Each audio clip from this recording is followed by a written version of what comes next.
ಕೇಂದ್ರ ಸಚಿವ ಡಿ.ವಿ. ಸದಾನಂದ ಗೌಡ ಅವರಿಗೆ ಅನಾರೋಗ್ಯ ಕಾಣಿಸಿಕೊಂಡಿದ್ದು ಬಸವೇಶ್ವರ ಆಸ್ಪತ್ರೆಗೆ ದಾಖಲಾಗಿದ್ದಾರೆ. ಶಿವಮೊಗ್ಗದಲ್ಲಿ ಬಿಜೆಪಿ ಸಭೆ ಮುಗಿಸಿ ಬರುವಾಗ ಶುಗರ್ ಲೋ ಆದ ಕಾರಣ ಚಿತ್ರದುರ್ಗದ ಖಾಸಗಿ ಆಸ್ಪತ್ರೆಗೆ ದಾಖಲಾಗಿದ್ದಾರೆ.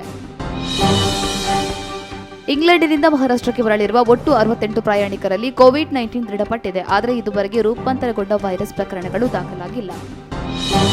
ಹಿಮಪಾತದ ಕಾರಣದಿಂದ ರೋಹಿಂಗ್ನ ಅಟಲ್ ಸುರಂಗದ ಬಳಿ ಸಿಲುಕಿ ಹಾಕಿಕೊಂಡಿದ್ದ 300 ಪ್ರವಾಸಿಗರನ್ನು ಹಿಮಾಚಲ ಪ್ರದೇಶದ ಪೊಲೀಸರು ರಕ್ಷಿಸಿದ್ದಾರೆ. ಪ್ರವಾಸಿಗರಿಗೆ ಯಾವುದೇ ವಿಶ್ರಾಂತಿ ತಾಣ ಸಿಗದ ಕಾರಣ ಹಿಮಪಾತದ ನಡುವೆ ಸಿಲುಕಿಕೊಂಡಿದ್ದಾರೆ. ಕೇಂದ್ರ ಸರ್ಕಾರದ 3 ಹೊಸ ಕೃಷಿ ಕಾಯ್ದೆ ವಿರುದ್ಧ ರೈತ ಪ್ರತಿಭಟನೆ ಜೋರಾಗಿ ಮುಂದುವರೆದಿದ್ದು, ದೆಹಲಿಯ ಗಾಜಿಯಾಬಾದ್ ಗಡಿಯಲ್ಲಿ 70 ವರ್ಷದ ರೈತ ಮೃತಪಟ್ಟಿದ್ದಾರೆ.